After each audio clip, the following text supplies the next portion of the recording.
YouTube monetization हर creator के लिए ये एक बहुत बड़ा सपना होता है ना?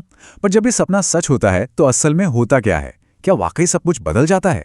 चलिए, आज मोनेटाइजेशन के बाद के उन पहले 30 दिनों की असली कहानी को समझते हैं। आप महीनों तक मेहनत करते हैं और बस उस एक ईमेल का इंतजार करते हैं और उम्मीद बस यही होती है कि जैसे ही मोनेटाइजेशन का अप्रूवल आएगा, जैसे ही वो बटन ऑन होगा, मानो कामयाबी का स्विच भी ऑन हो जाएगा। पर असल में ऐसा कुछ भी नहीं हुआ। हकीकत उस उम्मीद से बहुत बहुत अलग थी। तो YouTube पार्टनर प्रोग्राम में शामिल होने का वो इतना बड़ा पल, जिसके लिए इतनी मेहनत की, वो असल में कैसा था? देखिए, उम्मीद थी कि कोई बड़ा जश्न होगा, आतिशबाजी होगी, पर मिला क्या? बस एक शांत सा ईमेल। और यही पहला सबक मिला। काम खत्म नहीं हुआ, बल्कि असली काम तो अब शुरू हुआ है। और वो एल्गोरिदम, उसे इस बात से कोई फर्क नहीं पड़ता कि आपको अप्रूवल मिल गया है। वो आज भी सिर्फ एक ही चीज देखता है, आपके वीडियो की परफॉर्मेंस। चलिए अब सीधे मुद्दे पर आते हैं, उन आंकड़ों पर जो पहले दिन की सच्चाई को बिल्कुल साफ साफ दिखाते हैं। तो महीनों के इंतजार के बाद पहले पहले दिन की कमाई क्या लगता है, कितनी हुई होगी? कोई अंदाजा है? सिर्फ 60 सेंट्स, $0.60। पता है, ये छोटा सा नंबर किसी भी बड़ी सफलता की कहानी से कहीं ज्यादा सिखाता है। ये एक झटके में सारी उम्मीदों को हकीकत की जमीन पर ले आता है। ये लाइन उस एहसास को बिल्कुल सही पकड़ती है। बस एक डैशबोर्ड जो हिलने का नाम ही नहीं ले रहा था, और साथ में वो उम्मीदें जो धीरे धीरे टूट रही थीं।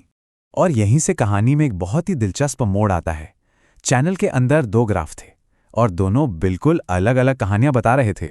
एक तरफ चैनल की ग्रोथ मजबूत थी, मतलब करीब 79,000 व्यूज, 2000 घंटे का वॉच टाइम और 1300 से भी ज्यादा नए सब्सक्राइबर्स।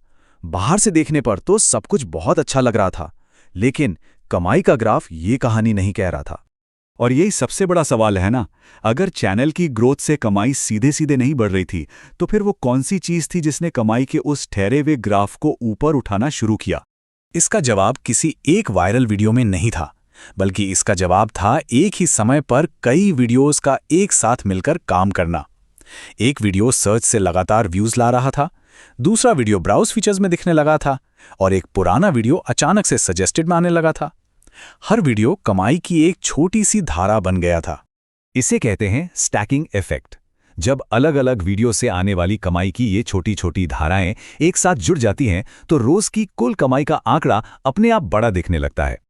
और इसी स्टैकिंग सिद्धांत का नतीजा था उस महीने की सबसे ज्यादा एक दिन की कमाई, $11.56।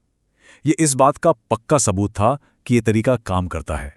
तो चलिए, अब इस पूरी कहानी के सबसे जरूरी सबक पर आते हैं और देखते हैं कि उन 30 दिनों के आखिर में कुल कमाई का आंकड़ा कहां जाकर रुका।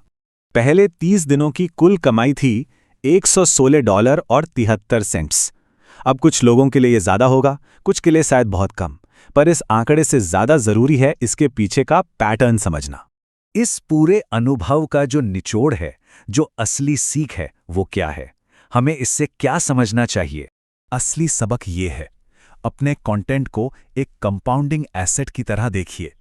आपका हर नया वीडियो आपकी एक डिजिटल संपत्ति है, और जैसे जैसे आपके वीडियो की लाइब्रेरी बढ़ती जाती है, इन सभी की मिलीजुली ताकत से कमाई की क्षमता भी बढ़ती है, बिल्कुल वैसे ही जैसे कोई निवेश कंपाउंड होता है।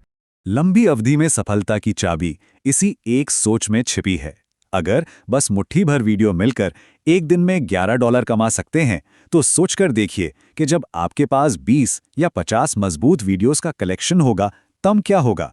ये खेल पहले महीने की कमाई का नहीं है, ये खेल है सालों तक आपके लिए काम करने वाले एसेट्स बनाने का।